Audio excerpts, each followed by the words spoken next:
mga kapatid, mga kalangga, nandito na naman po si Malo de los Santos para po magbigay ng reaction or opinion po dito sa mga isyutirang palaka. Alam niyo po mga kapatid, ako ay may isa ako ditong kasama. Kilala niyo naman si Ate Bini.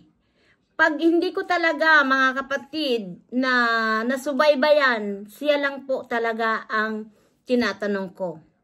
About nga dito sa mga isyu, sa mga kapatid, lalo na nga sa live nilang ni Dodong kahapon, na sila po binibigyan ng issue about po kay Middle, at ito nga po si Justin, para naman kay Langgano.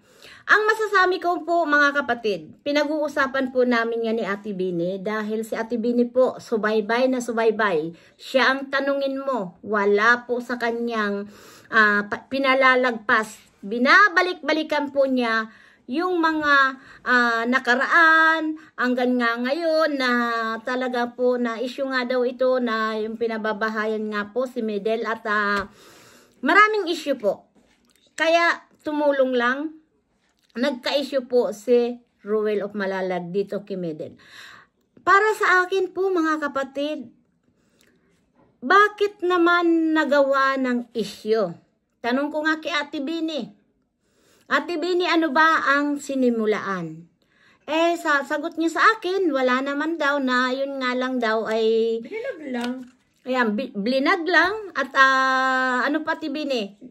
Ang masasabi mo dito sa issue na ibinabato nila? Wala naman silang dapat i-issue dyan kasi may pruweba ba sila na may relasyon ng dalawa? Isang beneficiary lang. Tinulungan ni Ruel. Ililink mo yung beneficiary kay Ruel. Di ba paninira, parang paninira yan. Gusto lang masira. Para lang si Ruel maano kay Linggel, para mapahiwalay. Gusto nila kasing sirain ang Rochelle. Yun, tama. Pero ang ano ko dyan, walang katotohanan yan. Issue lang yan.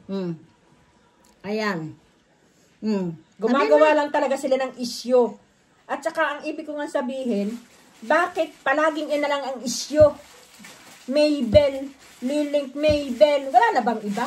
Nakakasawa na talaga. About naman kay Langga. At kay Langga ganun din. Oh. Justin in din. Maya-maya pa 2026 na. Justin pa rin. Rachel pa rin. Wala na akong masabi.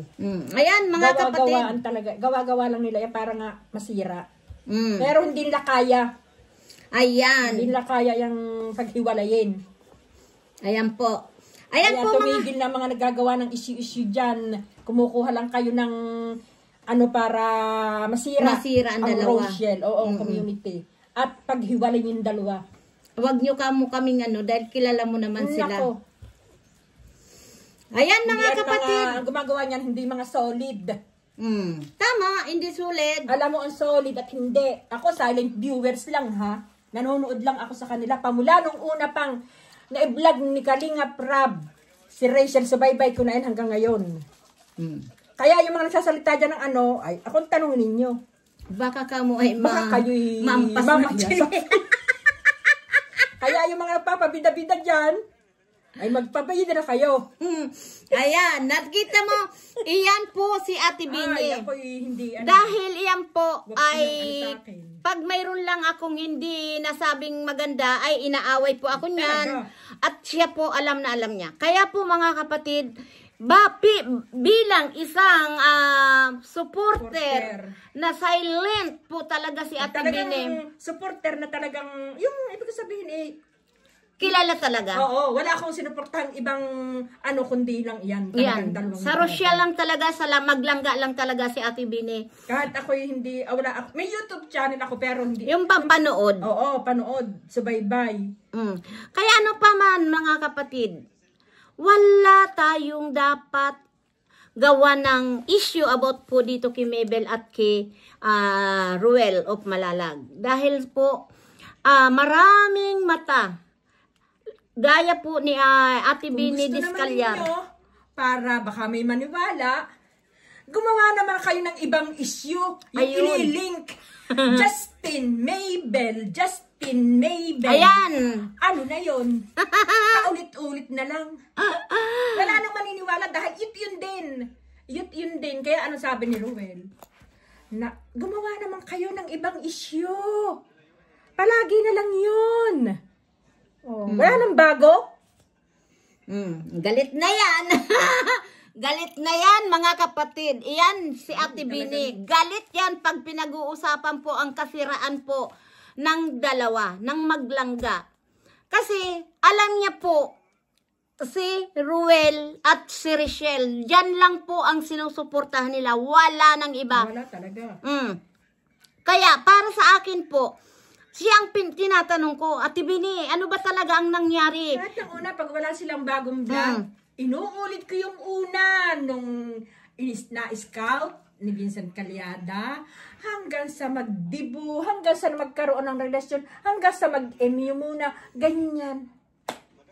Oh, anong masasabi? Yan ang masasabi nyo, mga kapatid. Huwag na kayo magpabida-bida dyan. Ayan. At gumagawa ng issue dyang peke naman. Ayan, ano ang sabi Tumigil nyo? na kayo. Tumigil na daw kayo ng kabibigay ninyo ng ilan. Mabibenta. For sale nyo. I-for sale nyo na lang daw yung issue na yan dahil si Ate Bini. Walang bago, hindi na naniniwala dyan. Kaya tawag... maniwala, ay nga. Maniwala daw ay nga. Hindi solid talaga ang maniwala dyan. Alam niyo po talaga, sa totoo lang. Yan. Ayan, siya po ay nanonood sa vlog ni Dudong. Sinasabi niya sa akin, ayan si Mabel. Bakit daw ay kinakabit ang pangalan dito sa maglangga na wala naman daw si Dudong talagang dapat naman na ano, dahil kitang-kita naman natin kung paano si Dudong magmahal kay Langga. At ganun din naman si Langga, di ba? Kung paano naman siya talaga na ipinakikita naman talaga ni Langga ang pagkikir niya naman dito kay Dudong, di ba? Kaya ako po sa totoo lang, mga kapatid, kaming nakatambay lang dahil ngayon nga po ay holiday po kami nga nagpapahinga. Ngayon tinatanong ko si Ate Bini kung ano po ba talaga ang bakit naikabit nga po si Mabel dito kay Dudong. Wala naman. Ay wala naman daw, sabi niya ay parang kayo dyan pruweba. Na nag-uusap yung dalawa. Na silang dalawa lang. Oo. Ay saka ako maniwala pero pag sabi-sabi lang at hindi naman ay nako. Kayo. Ayan, mga kapatid, mga mga kalangga, mga karosyel, at lang talaga yan. Sino pa dyan na mga gumagawa lang ng issue. Ako, paniwala ako kay Ate Bini dahil yan po talaga ay sulit. Wala po yan ibang pinanonood kundi sa maglangga lang. Ako ay saksi po ako na dahil po ako niyan inaway-away nila po ako ng kumari ko. Alam po yan, maraming nakakaalam po yan na lahat po na nangyayari sa Rochelle, kung ano mga vlog, sa kanya ko tinatanong, ate, anong latest, ano yung issue?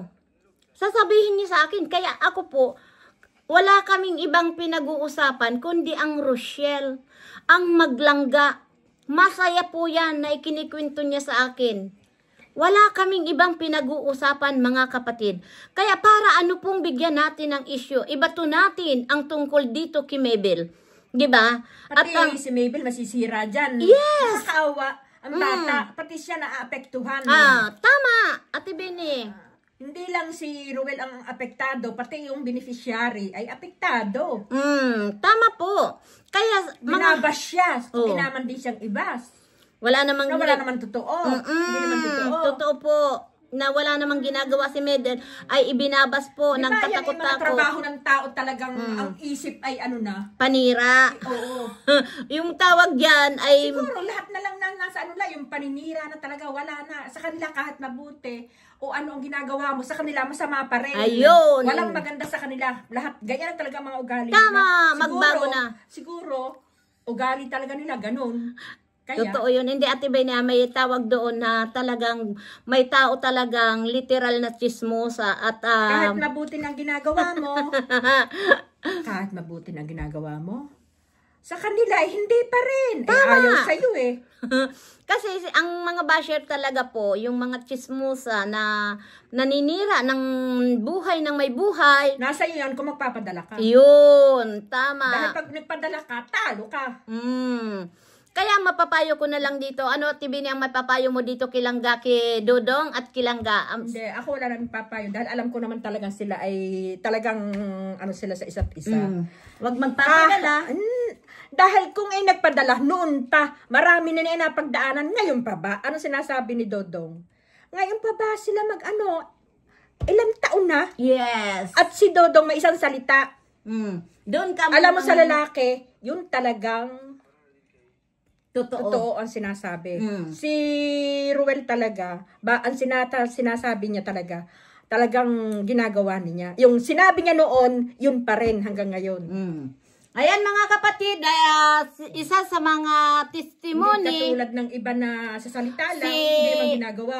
Ayan, si Ate Bini nga, isa sa mga testimony talaga na walang dapat tayong ipangamba sa dalawa dahil tiwala lang sa kanilang dalawa. Yes, yung tiwala po ba ang pinangangawakan dito ni Ate Bini sa dalawa at ganun din po ang Malo de los Santos. Kaya mga kalangga, mga Rochelle community, kailangan love lang tayo. Hanggang dito na lang mga kapatid at sana po ay dahil kay Ate Bini, napatunayan natin po kung gaano siya kasulid at alam natin po na wala po siyang ibang sinusubaybayang kundi dito po sa Maglangga. Thank you so much po sa inyong lahat mga viewers na nagmamahal kay Malo de los Santos.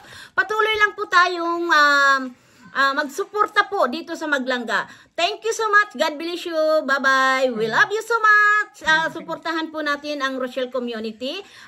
Si Rowel at Malalag at si Rochelle Morales. Please subscribe po Malo de los Santos. At thank you so much Ate Bini sa aking guest ngayon. Ay, sa akin kayo magtanong. Mapapalaban kayo sa akin ng dakdakan. Ayun. Ipaglalaban ko yan. Thank you so much. Bye-bye. Paalam. We love you so much. Okay, magpabida-bida.